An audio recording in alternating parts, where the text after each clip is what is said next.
Dans cette vidéo, nous allons maintenant nous intéresser à la période temporelle et la fréquence d'une onde. Comment déterminer leur valeur?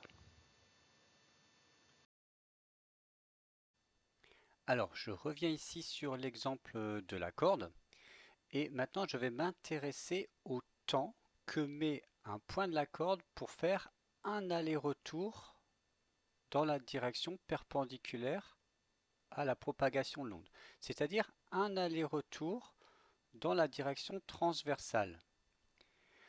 Pour plus de commodité, je vais m'intéresser au premier point de la corde. Alors, je vais mettre ici le temps en pause, voilà, comme ceci. Je vais me placer au point le plus haut pour cette partie-là de la corde, pour ce point de la corde. Donc, je vais me placer ici. Voilà.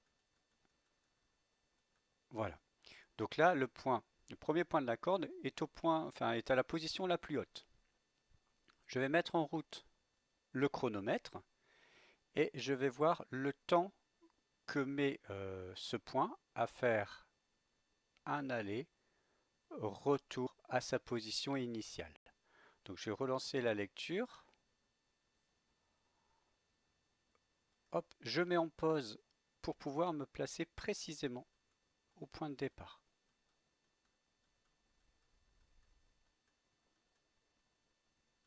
Voilà. Et je constate que le temps qu'a mis ce point pour faire l'aller-retour, il est égal à 0,67 secondes. Alors c'est ce que j'ai trouvé pour ce point-là, mais c'est exactement la même chose avec n'importe quel point de la corde. Chaque point de la corde fait un aller-retour en 0,67 secondes. La différence, c'est que ces points-là vont le faire, mais avec un certain retard par rapport au premier point. Alors, ce temps pour faire un aller-retour, c'est ce qu'on appelle la période de l'onde. Et je vais développer ce concept juste après.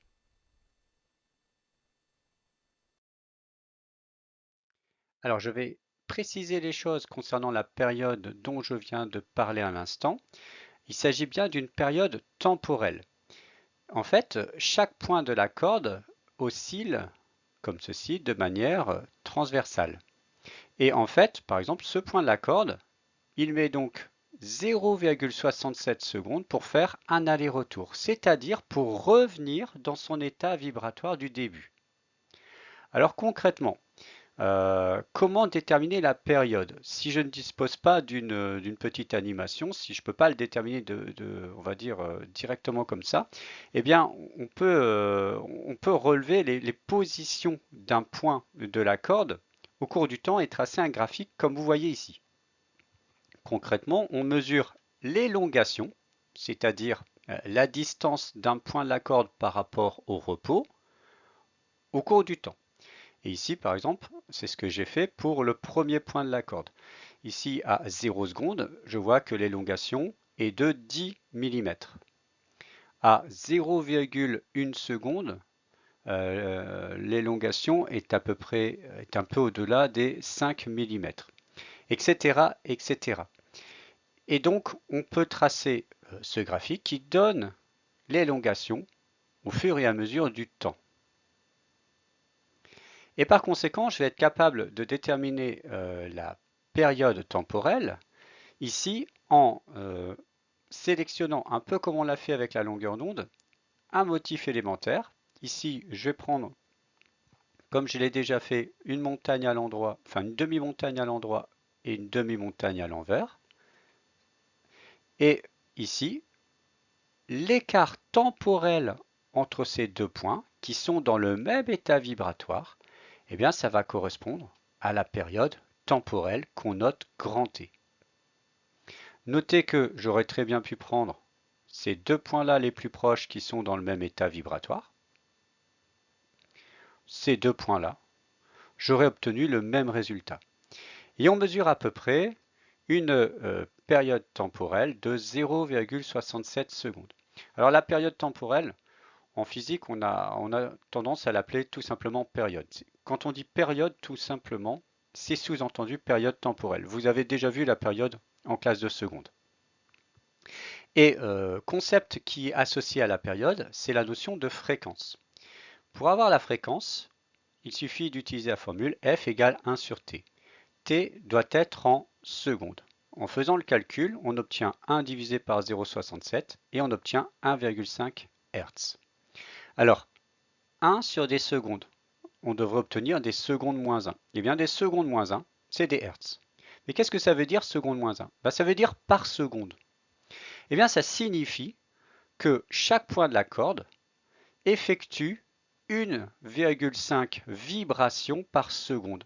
Chaque point de la corde fait 1,5 aller-retour par seconde. C'est à ça que correspond la fréquence ici de l'onde. Donc, à retenir ici, eh bien, la période temporelle, encore appelée plus couramment période, se note grand T.